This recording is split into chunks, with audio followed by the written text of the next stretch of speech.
हाँ तो hello students, कैसे हैं आप सभी।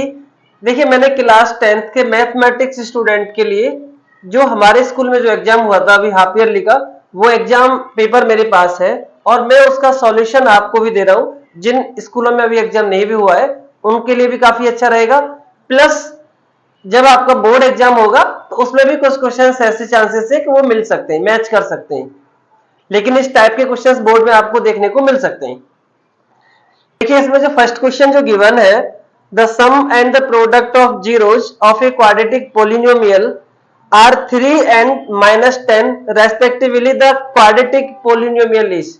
तो इसका जो फर्स्ट एमसीक्यू था, ये जो फर्स्ट एमसीक्यू था इसका, उसमें गिवन था सम एंड प्रोडक्ट। तो इसमें जो गिवन था, इसमें जो क्वेश्चन था फर्स्ट, ये था द सम एंड प्रोडक्ट। ये सम एंड प्रोडक्ट ये गिवन था ऑफ जीरोज। मैं सारा क्वेश्चन नोट नहीं कर रहा, इसमें गिवन था the sum and product of zeros.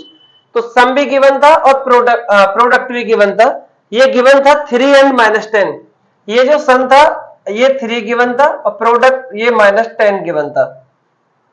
इसमें पूछा गया था कि इसमें क्वाड्रेटिक इक्वेशन कौन सा है, और आपके पास ना सम भी गिवन है, प्रोडक्ट भी गिवन है, और आपको इक्वेशन बताना था क्वाड्रेटिक इक्वेशन क्या होता है। तो इसमें क्वाड्रेटिक इक्वेशन का फॉर्मूला होता है क्वाड्रेटिक इक्वेशन। इसका फॉर्मूला होता है x square minus sum of zeros into में x plus product of zeros equal to 0। ये एक फॉर्मूला होता है x square minus sum of zeros into x plus product of zeros. So x square minus sum of zeros given था इसमें, so 3x product of zeros भी given था -10 equal to 0। इस तरीके से आंसर हो गया। इसमें 4 ऑप्शन थे और आपको इन 4 ऑप्शन में चेक करना था कौन सा ऑप्शन राइट है और आप उसे सॉल्यूशन कर पाते। सेकंड क्या था, सेकंड गिवन था, सेकंड क्वेश्चन, इसमें ग्राफ गिवन था। ये मैंने यहां पर एक ग्राफ ड्रॉ किया,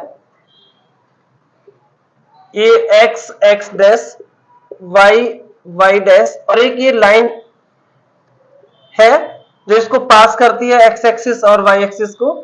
इसको 3,0 पर और इसको 4,0 पर पास करती है। इसमें गिवन था कि linear polynomial y equal to f of x has, इसके बाद ऑप्शन गिवन थे इसमें 2 zeros, 1 zeros and the zeros is 3, या 1 zero and the zeros is 4, no zero. तो इसमें ये सारी चीजें गिवन थी। आपने क्लास 10th के स्टूडेंट्स ने सेकंड जो चैप्टर है और एक्सरसाइज 2.1 बहुत अच्छे से पढ़ा होगा और आपने इसमें नंबर ऑफ जीरोज का एक टॉपिक पढ़ा होगा। जैसे कोई ग्राफ ड्रॉ करते हैं और इस तरीके से मैंने ग्राफ को ड्रॉ किया, तो इसमें अगर फाइंड करना होता है कि how many number of zeros in given figure, तो कैसे फाइंड करते हैं। ये जो एक्स एक्सिस वाली लाइन होती है, इस एक्सिस वाली लाइन को देखा जाता है कि कितनी जगह पर इंटरसेक्ट किया हुआ है। एक्स एक्सिस वाली लाइन को इंटरसेक्ट करना ही उसके जीरोज होते हैं। तो इसमें नंबर ऑफ जीरोज 3 है। ऐसे इसको देखना होता है, इसको एक्स एक्सिस वाली लाइन को यहां पर इंटरसेक्ट किया है तो इसका ये जीरोज है 3,0। तो ये कितने आंसर है, ये आपके आंसर है 1 जीरोज है, मतलब इसमें 1 जीरोज। इसको नहीं मानेंगे, ऐसे तो यहां पे भी टच किया गया, एक्स एक्सिस वाले को मानेंगे। तो इसमें गिवन था जो ऑप्शन थे, इसमें फर्स्ट ऑप्शन पे लिखा था 2 जीरोज, जो नहीं है, रॉन्ग था। सेकंड ऑप्शन था इसका 1 zero and the zero is 3, ये राइट था। 1 जीरो है और जीरो क्या है, 3 है। एक और ऑप्शन था 1 जीरो एंड जीरो इज 4, तो 4 तो वाई पे था, वो तो हो नहीं सकता, और नो जीरो ये भी नहीं होगा। तो इसका आंसर था सेकंड वाला 1 zero and the zero is 3। Third question क्या था, थर्ड भी कुछ इसी टाइप का था। इसमें देखिए, थर्ड क्वेश्चन में भी एक ग्राफ बना हुआ था और उस ग्राफ में ये ग्राफ था x x dash y y dash, ये 0। इसमें 2 लाइन गिवन थी, 1 लाइन एंड 2 लाइन। ये 2 लाइन जो है ये पैरेलल है, और इसमें यही पूछा गया था कि जब पैरेलल लाइन होती है तो उसमें कौन सी कंडीशन अप्लाई होती है। जो पैरेलल लाइन होंगी तो उस कंडीशन के लिए आपको जो एक फॉर्मूला है उस फॉर्मूले को टिक करना था। इसमें 4 ऑप्शन थे, उसमें से 1 राइट था। पैरेलल के लिए कौन सा होता है, तो मैं यहां पर नोट कर देता हूं, A1 upon A2 equal B1 upon B2 equal C1 upon C2, A1 upon A2 equal B1 upon B2 not equal C1 upon C2, A1 upon A2 not equal B1 upon B2।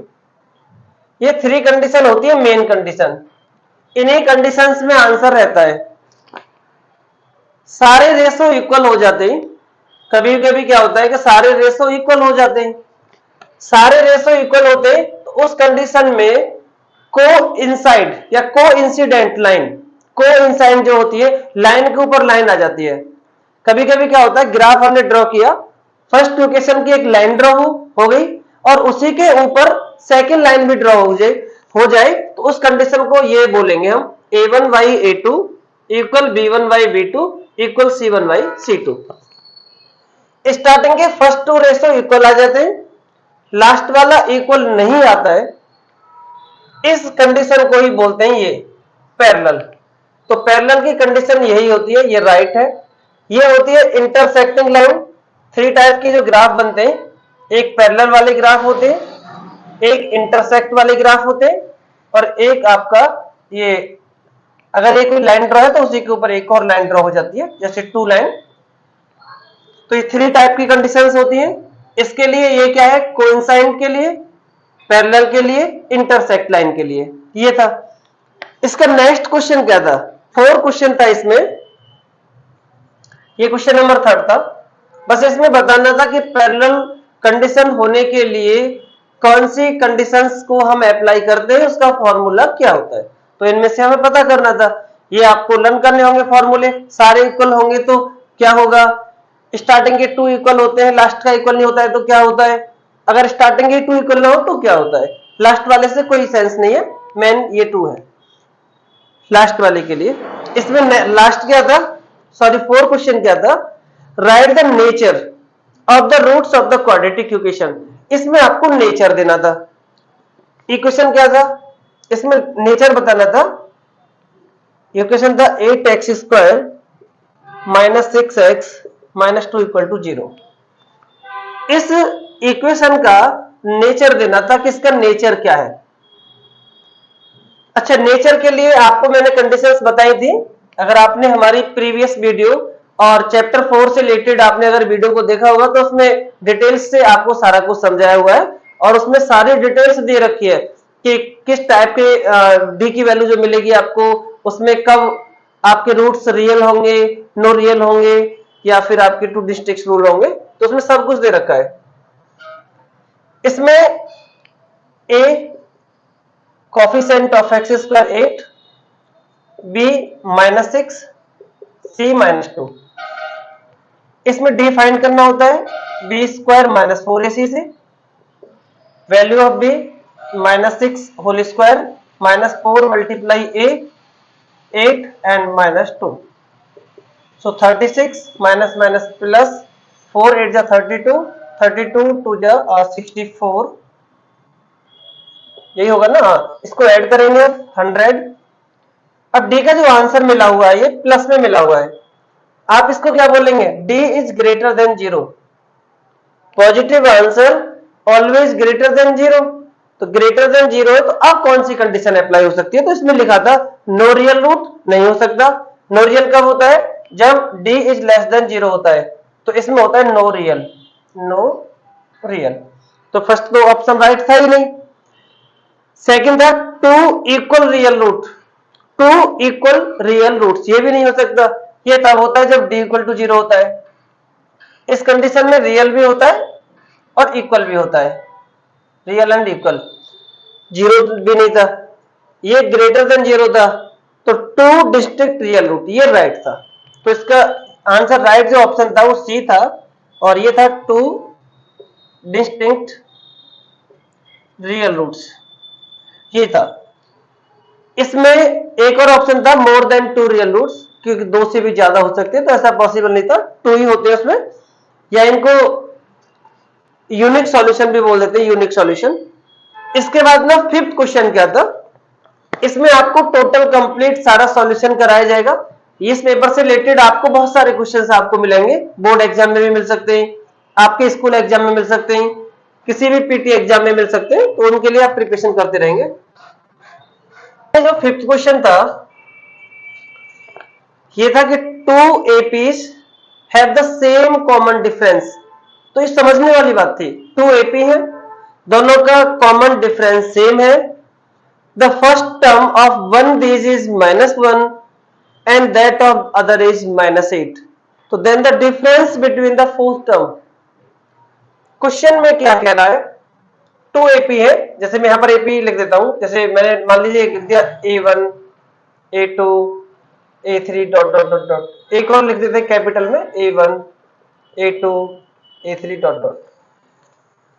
ये first AP है, ये भी एक AP है, मैंने यहां लिख दिया एपी है ये, और ये भी एपी है। कैपिटल और स्मॉल लेटर्स में मैंने 2AP लिख दिया, बट इसमें लिखा क्या है, ये कह रहा है कि कॉमन डिफरेंस तो दोनों का सेम है, तो डी की वैल्यू तो दोनों में सेम है, लेकिन इन्होंने डी की वैल्यू इसमें दी नहीं है, बट वो सेम है, कुछ भी हो सकती है, डी इक्वल टू एक्स ले लेते, वो दोनों के लिए ये लेट किया है मैंने। इन्होंने दे रखा है इसमें first term of first AP is -1 and second AP is -8। ये जो फर्स्ट जो एपी है A1 उसका -1 वैल्यू है, और कैपिटल A1 सेकेंड एपी का -8 दे रखा है। पूछा क्या गया है, the difference between their fourth term, इन दोनों सीरीज के फोर्थ टर्म का डिफरेंस क्या आएगा। तो फोर्थ टर्म पहले वाले का हो जाएगा, जैसे A4 -A4, ए स्मॉल ए का मीन्स क्या हो गया, फोर्थ टर्म तो है बट फर्स्ट वाली सीरीज का है, कैपिटल ए का सेकंड वाली सीरीज का फोर्थ टर्म है, इन दोनों को हमें माइनस करना है। तो A4 को क्या लिखेंगे हम, इसको लिख सकते हैं A1 + 3D, ये तो आपने पढ़ा है ना, फोर्थ नंबर का है तो 3D, फिफ्थ नंबर का है तो 4D, इस तरीके से नोट कर देते हैं इस वाले फॉर्मूले से। an का होता है A + n - 1D, और मुझे जब 4 नंबर निकालना होगा तो A + 4 - 1 3D हो जाएगा। ऐसे ही सेम, अच्छा सॉरी ये माइनस था, -A4 का क्या हो जाएगा, A1 + 3D, ये हो जाएगा सिंपल सा।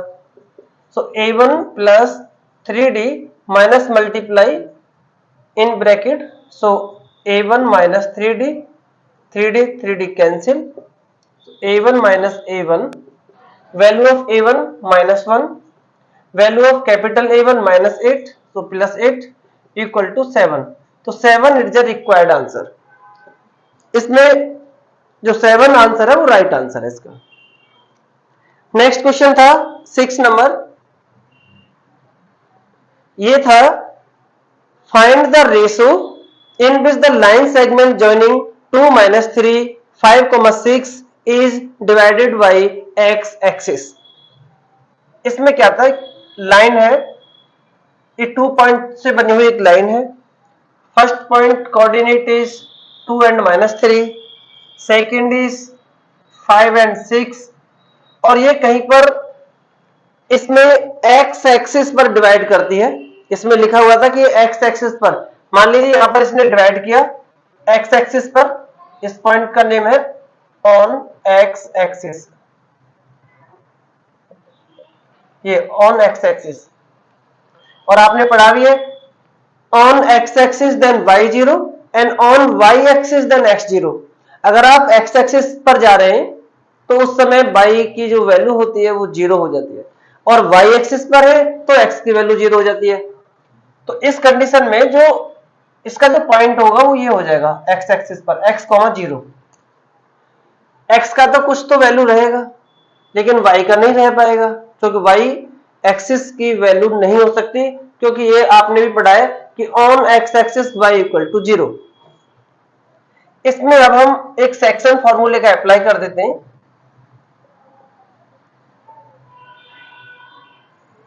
सेक्शन फॉर्मूला, और ये जो सेक्शन फॉर्मूला है ये x और y दोनों कोऑर्डिनेट के लिए होता है। तो ये क्या होता है, x, 0 रहेगा, इक्वल टू हो जाएगा m1 x2 m2 x1 upon m1 plus m2। Same ऐसे हो जाएगा m1 y2 plus m2 y1 upon m1 plus m2। अब इसका सॉल्यूशन कैसे करना है, ये जो 0 जो सेकंड नंबर पर है तो सेकंड नंबर वाली वैल्यू को ही ले लिया जाएगा। जैसे 0 सेकंड, ये जो वैल्यू है सेकंड वाली इक्वल, तो m1 y2 m2 y1 upon m1 plus m2 upon 1 cross multiply, so m1 y2 m2 y1 equal to 0, m1 y2 equal to m2 y1 minus में हो जाएगा। सो m1 और इसको डिवाइड में लिखेंगे हम, ये m2 इक्वल टू हो जाएगा y1 अपॉन y2 और ये माइनस।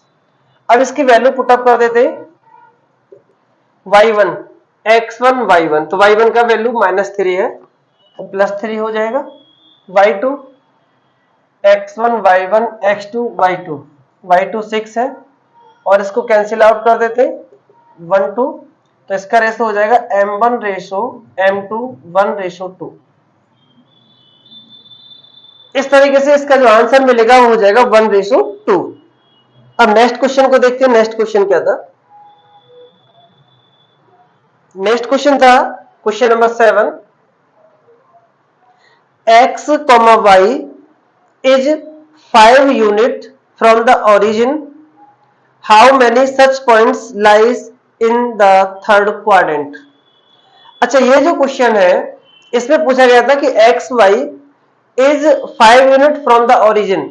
अब मैं इसको एक ग्राफ में ड्रॉ कर देता हूं, ये ग्राफ है, इसमें x y is unit is 5 unit from the origin, ये 5 यूनिट डिस्टेंस में है। How many such point lie in the third quadrant, third quadrant में ये यहां पर एक पॉइंट ले लिया एक्स कॉमा वाई, और ये जो डिस्टेंस है ये है 5 यूनिट ओरिजिन से, ये x x dash y y dash. Question में लिखा था कि x comma y is 5 unit from the origin, 5 unit distance में है ओरिजिन से। How many such point lies in the third quadrant, अब थर्ड क्वाड्रेंट में कितने पॉइंट ऐसे हो सकते हैं जो इसको फॉलो कर सकते हैं। तो इस टाइप के क्वेश्चंस को सॉल्यूशन करने का देखो तरीका क्या हुआ, ये तो यहां पर है एक्स 0, ये है 0,0 और ये, अगर इन दोनों पॉइंटों की हम डिस्टेंस निकाल देते हैं, इसकी और इसकी डिस्टेंस निकाल देते हैं, क्या आएगा, ये फॉर्मूला होता है x2 माइनस x1 का whole square plus y2 minus y1 का होल स्क्वायर और equal to distance 5। Distance between 2 point और डिस्टेंस गिवन है 5, इसमें वैल्यू पुटअप हो जाती है x2 माइनस x1 की, से हो जाएगा x माइनस 0 का होल स्क्वायर y माइनस 0 का होल स्क्वायर इक्वल टू 5, और ये हो जाएगा x square plus y square, और रूट को भी इधर ट्रांसफर कर देते 25 हो जाएगा। ये इक्वेशन बना हुआ है। अब आपको अपने तरीके से खुद सोचना है, खुद समझना है, x और y की आप कितनी सारी वैल्यू रख सकते हो उसमें। जैसे मैंने x की कोई वैल्यू रखी यहां पर पुट की मैंने, लेकिन एक और बात ध्यान रखनी है, ये कंपलसरी लिखा हुआ है x and y in third quadrant. सोचने वाली बात होगी, थर्ड क्वाड्रेंट में कब आता है, अच्छा कोई भी कोऑर्डिनेट होता है थर्ड क्वाड्रेंट में बिलोंग कब करता है, जब उसके दोनों पॉइंट जो होते हैं वो नेगेटिव साइन में होते हैं। ये आपने पढ़ा है कि प्लस प्लस की जो वैल्यू होती है वो फर्स्ट क्वाड्रेंट में आ जाता है, फर्स्ट क्वाड्रेंट में।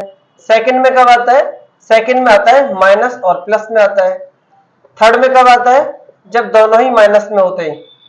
और फोर्थ में कब आता है, जब फर्स्ट वाला प्लस में सेकंड माइनस में होता है। तो किसी भी वैल्यू को देखने से पता चल जाता है कि फर्स्ट क्वाड्रेंट में है, थर्ड क्वाड्रेंट में है, सेकंड क्वाड्रेंट में है, किस में है वो मालूम पड़ जाएगा हमें किस क्वाड्रेंट में है।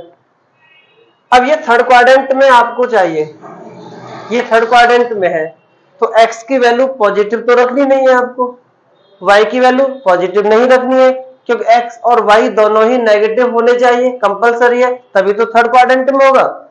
अगर आपने x को पॉजिटिव वैल्यू में रख लिया और y को नेगेटिव वैल्यू में ले लिया, तो पॉजिटिव नेगेटिव ये रहा, पॉजिटिव नेगेटिव 4 में चला जाएगा, तो पॉसिबल नहीं कर पाएगा उसे। तो चांसेस कितने हो सकते हैं, कितनी वैल्यू निकाल सकते हैं इसमें, उसे समझना है। इसमें चांसेस क्या हो सकते हैं, इसमें अगर मान लीजिए आपने इसको माइनस में ले लिया और एक इसको माइनस में ले लिया, कुछ भी वैल्यू ले लिया आपने जो इसको फॉलो करती हो, और फॉलो कौन सी करेगी आपको, देखो माइनस के 3 फॉलो कर सकती है और माइनस के 4 फॉलो कर सकती है। ये माइनस का 3 ले लिया, माइनस का 3 का होल स्क्वायर किया 9 हो जाएगा, और माइनस के 4 का होल स्क्वायर किया 25 हो जाएगा। तो एक पॉइंट तो ये हो गया आपका। अब इनको रिवर्स कर दो, इंटरचेंज कर दो, ऐसा भी तो ले सकते थे आप, ये भी हो सकता था इसका आंसर। तो माइनस माइनस के 2 आंसर्स हो सकते हैं पॉसिबल इसमें थर्ड क्वाड्रेंट में, और इसमें यही बताना था। इसमें लिखा भी था कि how many such point lie in the third quadrant, 0 कोई आंसर नहीं हो सकता, नहीं हो सकता है, 0 तो आएगा नहीं। 1 से भी ज्यादा आ रहा है, 2 पॉइंट्स आ रहे हैं, 2 ही आएगा। इनफाइनाइट नहीं हो सकते, इतने सारे नहीं हो सकते कि अब बहुत सारे आप इसमें वैल्यू रखते जाएंगे और आंसर आपको 25 मिलेगा, तो पॉसिबल नहीं होगा। अच्छा, इसके बाद क्वेश्चन नंबर 8 क्या था, ये क्वेश्चन नंबर 8 था। इसमें एक ट्रायंगल गिवन था, मैं यहां ट्रायंगल एक ड्रॉ कर देता हूं। ये एक राइट एंगल ट्रायंगल गिवन था, और ये well A B and C given था, ये डी गिवन था, और इसी क्वेश्चन में गिवन था डीई पैरेलल ए बी, ये और ये पैरेलल दे रखा था इसमें, डीई पैरेलल ए बी, और इसमें कुछ वैल्यू गिवन थी। ए बी की वैल्यू ए गिवन थी, डी की एक्स, और किसकी थी इसमें, ईसी, ईसी का तो सी था, और बी का ए बी था। ये सारी वैल्यू गिवन थी, और इस क्वेश्चन में पूछा गया था कि find the value of x, x की क्या वैल्यू है। तो इसमें जो आपने एक थ्योरम पढ़ी है बीपीटी, उसका हम यूज कर देते हैं, क्योंकि ये पैरेलल है और आपने पढ़ा भी है बीपीटी का यूज, तो उसमें बीपीटी का यूज कर देते हैं, बाय बीपीटी। इसमें बीपीटी कैसे यूज करते हैं, जैसे CE upon C B, CE upon E B, sorry यहां से ले लेते हैं सीई अपॉन सी बी, ये C B equal DE upon A B. ये जो बीपीटी है वो इस तरीके से भी होती है, CE upon C B, C D upon C A, CE upon E B, C D upon D A, कई सारे तरीके से होती है, लेकिन हमको एक्स और ए का भी यूज करना है, तो हमें इस टाइप से ये रखना होगा। आप इसके कई सारे मेथड्स पढ़ सकते हैं, देखेंगे उसमें। इसमें वैल्यू रखेंगे, सीई की वैल्यू सी है upon C B, C B, तो सी बी का तो टोटल वैल्यू हो जाएगा, ये टोटल हो जाएगा बी प्लस सी, हो जाएगा बी प्लस सी इक्वल डीई एक्स हो जाएगा और ए बी ए हो जाएगा, क्रॉस मल्टीप्लाई कर देते हैं, सो एक्स का निकल कर आएगा वैल्यू ए सी अपॉन बी प्लस सी। तो इसका ये वाला आंसर राइट था। इसमें क्लास ये जो 8 नंबर है, अभी मैंने 8 नंबर क्वेश्चन करा है, इसके बाद में नेक्स्ट वीडियो में आपको और भी क्वेश्चंस कराता हूं, इसके अदर जो क्वेश्चंस हैं, तो आप इन 8 क्वेश्चन को कंप्लीट करेंगे, समझेंगे, और इस टाइप के क्वेश्चंस को और भी करेंगे। ये जो क्वेश्चन है ये कुछ इंपोर्टेंट आपके बोर्ड एग्जाम से रिलेटेड भी इस पेपर में लिए गए थे, और कुछ आपके जो स्कूल में अगर एग्जाम नहीं हुआ होगा तो उसमें भी चांसेस है कि आपको शायद मिल जाए, तो उम्मीद है। तो इसके बाद नेक्स्ट वीडियो में आपको अगले जो क्वेश्चन है इसके, ये सारा सॉल्यूशन आपको कंप्लीट कराया जाएगा पेपर का।